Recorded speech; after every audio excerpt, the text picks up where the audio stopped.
the Gospel according to Luke, chapter 24, beginning at verse 13. I'll be reading from the New Revised Standard Version. It reads as follows. Now on that same day, two of them were going to a village called Emmaus, about 7 miles from Jerusalem, and talking with each other about all these things that had happened. While they were talking and discussing, Jesus himself came near and went with them, but their eyes were kept from recognizing him.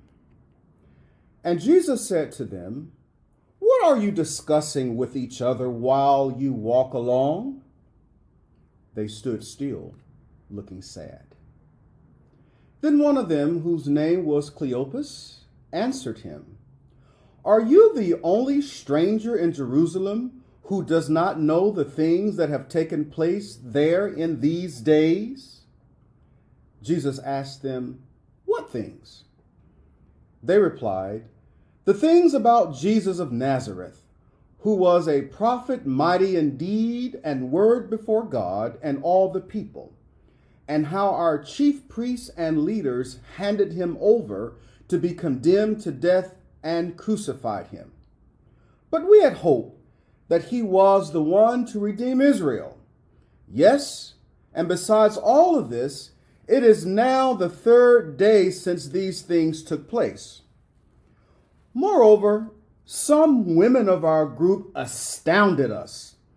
They were at the tomb early this morning, and when they did not find his body there, they came back and told us that they had indeed seen a vision of angels who said that Jesus was alive. Some of those who were with us went to the tomb and found it just as the women had said, but they did not see him." Then Jesus said to them, "Oh, how foolish you are, and how slow of heart to believe all that the prophets have declared. Was it not necessary that the Messiah should suffer these things and then enter into his glory?" Then beginning with Moses and all the prophets, he interpreted to them the things about himself in all the scriptures. Verse 31. Then their eyes were opened and they recognized him, and he vanished from their sight. For a few minutes this morning, I want to talk about the invisible man. The invisible man. In 1952, Ralph Ellison, a famous American novelist and literary critic, wrote a book entitled Invisible Man. Ellison's book has become quite famous because he describes the experience of a black person living in white America. Ellison uses the metaphor of invisibility to describe the lived experience of black people facing psychological and emotional trauma because America refuses to see us. It is a painful experience to be present in a room, but no one sees you. It is a traumatic experience to be present in a world, but people refuse to see you. It is dehumanizing to be present in a country that intentionally makes you invisible, unable to acknowledge your humanity, refuse to recognize you, incapable of dignifying you. Why? Because of your blackness, or because of your race, or because of your age, or maybe because of the way you express yourself. It is certainly a painful experience to be present where people refuse to see you. In Luke chapter 4, in the text that I've read for you this morning, the disciples are in a traumatic situation. And the situation has prevented them from recognizing Jesus. Jesus appears to them, but they do not recognize him. He is physically present with them. He's walking alongside of them, but in their eyes, he is invisible. A few days prior, the disciples had witnessed the killing of Jesus, an unarmed black man, an innocent black man, a black man who loved and helped his community, a black man who was known for having a significant impact on his city. This black man named Jesus grew up in adverse circumstances. He was born into controversy because his mother became pregnant with him while she was engaged to Joseph. And since Joseph and Mary had not had any sexual intercourse, it created speculation and rumors about who was his daddy.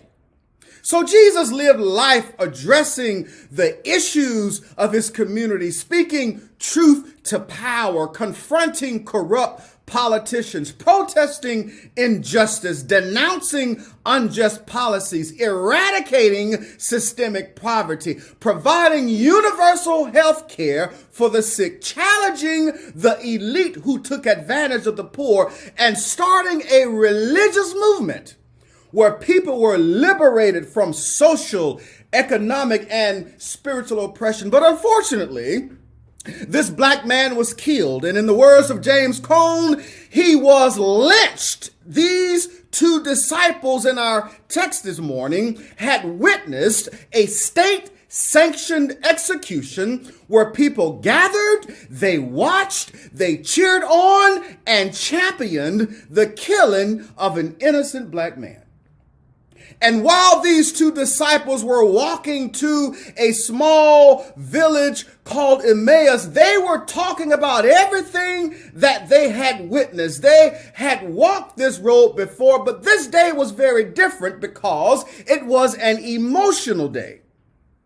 What should have been a normal, joyful and joyous 7-mile walk ended up being a journey filled with anxiety, a journey filled with depression, a journey filled with fear, defeat, anger, helplessness, and rage. The text says that they were walking and engaging in an emotional conversation about how Jesus, this black man in their community, had been tragically killed at the hands of the government. Luke tells us in verse 15 that while they were talking and about these things, that Jesus himself comes along beside them and joins them on this emotional walk. And while listening to them talk about everything that had happened, Jesus simply asked them what they were talking about. And the two disciples began to explain to him everything that had happened as if he did not know. Now, the irony here, however, is that they are talking about Jesus and they are talking to Jesus himself at the same time, but they were unable to recognize him. They thought he was a stranger. They assumed he was the kind of person that lives life out of the loop. They assumed he was the kind of person who lives life detached from social reality. They spoke with him as if he had never watched the Jerusalem news. They spoke with him as if he had never read the New York Times, as if he never listened to NPR, as if he had never seen a Roland Martin show, Joy Reid, or Rachel Maddow news segment. Jesus engages them in a conversation, but they are unable to recognize him. He is invisible to them. They are looking at him, but they do not see him.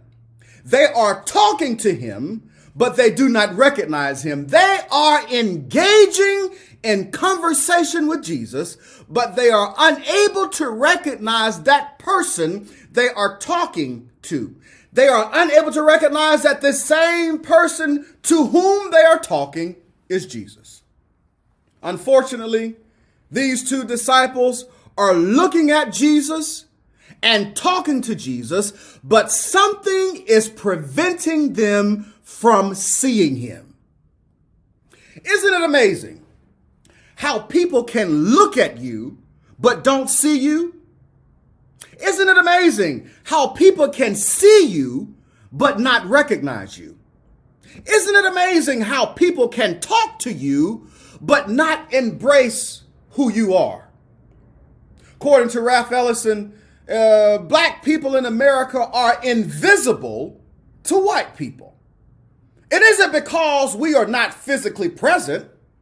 It's not because we wear some special clothing that makes us invisible. But the reason why we are invisible is because America refuses to see us. And this is one of America's greatest sins. How is it that we can live in one of the greatest so-called Christian nations, but yet the nation refuses to acknowledge us as human? How is it that we can live in one of the richest countries in the world, but that country refuses to see us? How is it that black people have contributed to the well-being of this country? Your grandmama, your grandmama's mama, and your granddaddy built this country, sustained this country, saved this country, yet this country refuses to see us. American society has been stained with the odor of immorality because it refuses to see black people as human. Invisibility causes white America to see black people as inferior, subpar, deficient, alien, ignorant, animalistic, depraved, immoral, lost, unfit, unintelligent, incapable, othered, and disregarded. And anytime you refuse to see someone's humanity, you make them invisible. We've witnessed the continued invisibility of black people a lot over the last few years.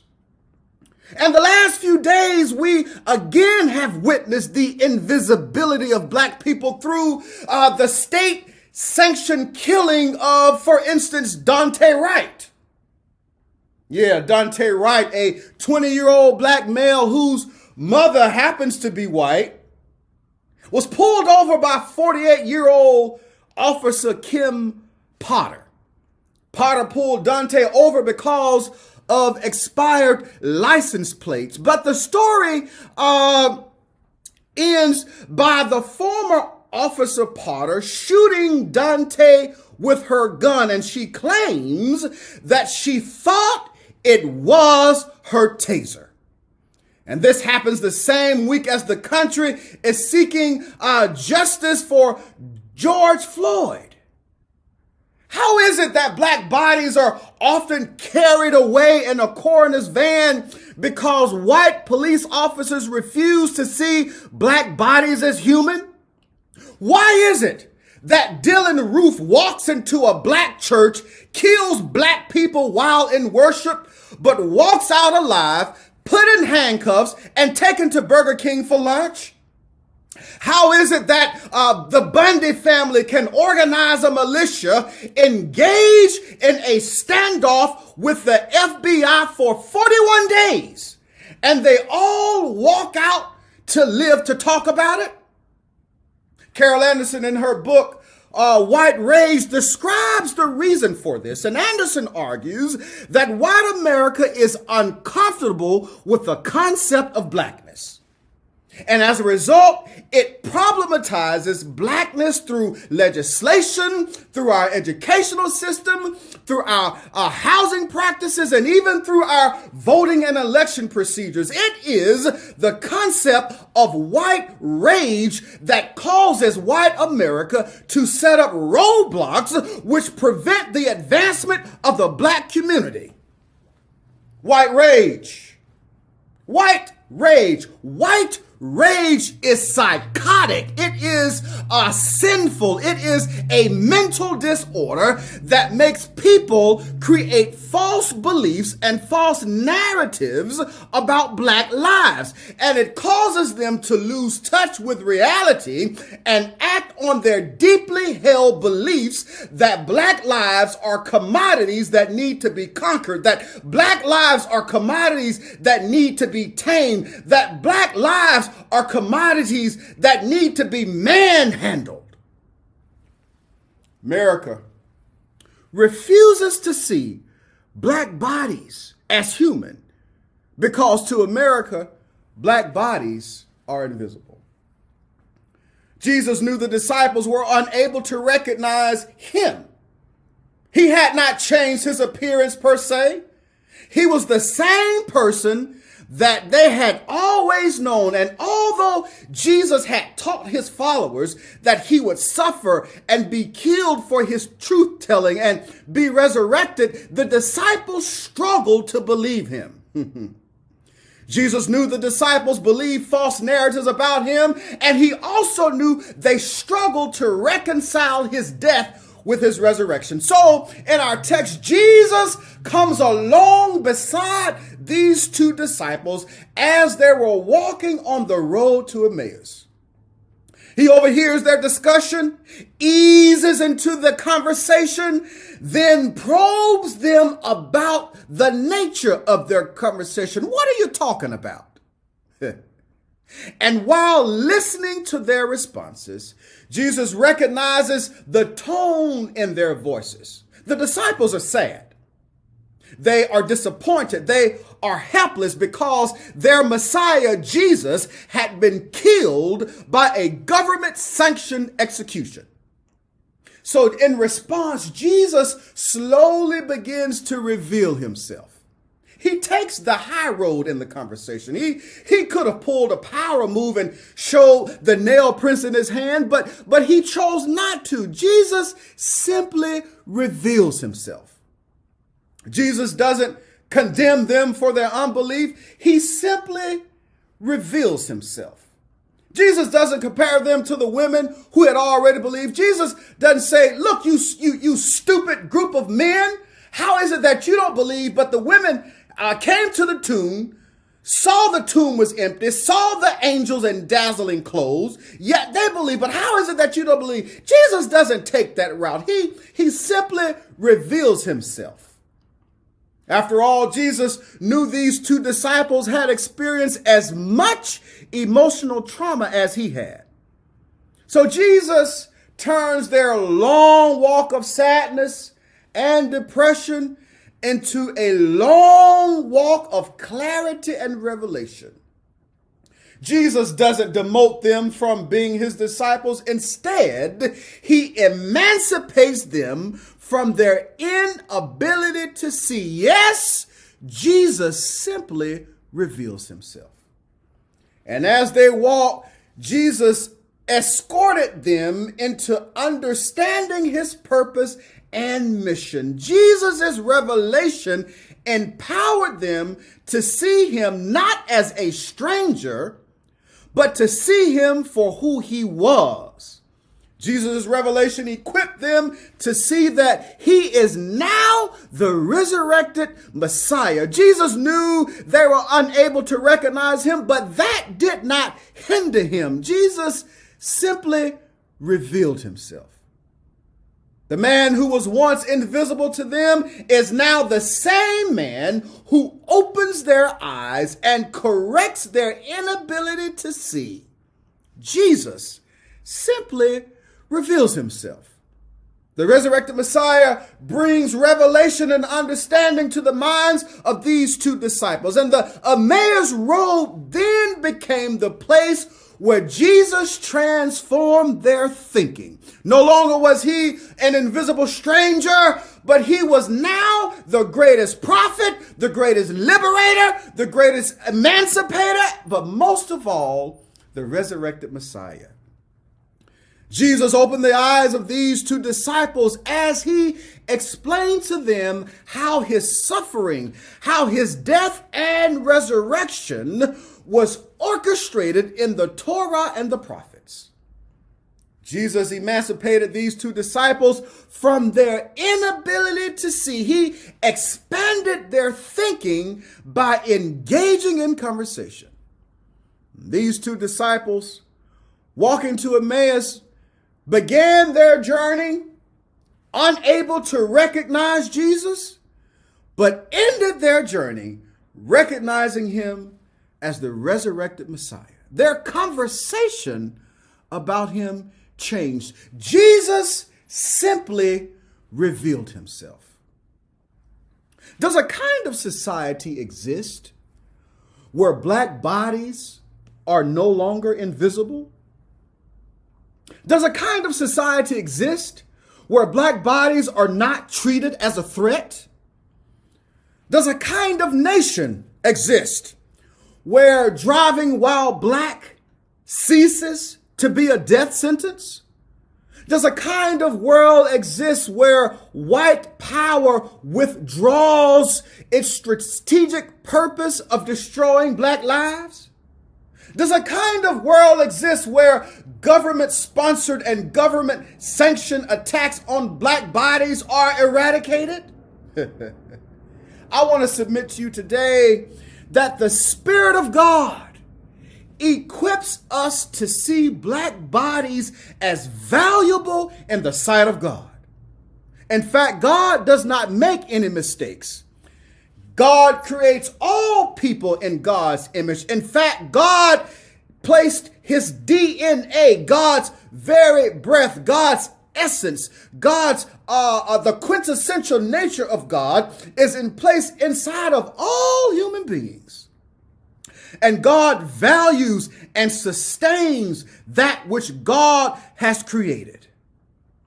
The Spirit of God releases us from the stronghold of invisibility and white supremacy. And the Spirit creates a passion within us to restore the dignity and the humanity that has been stripped away from black bodies. It nurtures a desire to build communities where fear ceases to be the guiding principle in our relationships. The Spirit of God nourishes our quest to embrace black bodies instead of denouncing them. Jesus simply reveals himself so that invisibility becomes distasteful and problematic as we live out God's core values of justice, love, and community. Jesus simply reveals himself so that the notions of a superior race is wiped away from our desires and pursuits. The Spirit of God empowers us to create a world where justice is not co-opted, where black communities are lifted up and restored and built to thrive and advance. The Spirit empowers us to create a world where black people can live without the emotional and psychological trauma of the effects of white supremacy. Jesus reveals himself. The Spirit opens our eyes so that we might look and see, so that that which is invisible because of human depravity becomes visible and be seen as created in the image of God.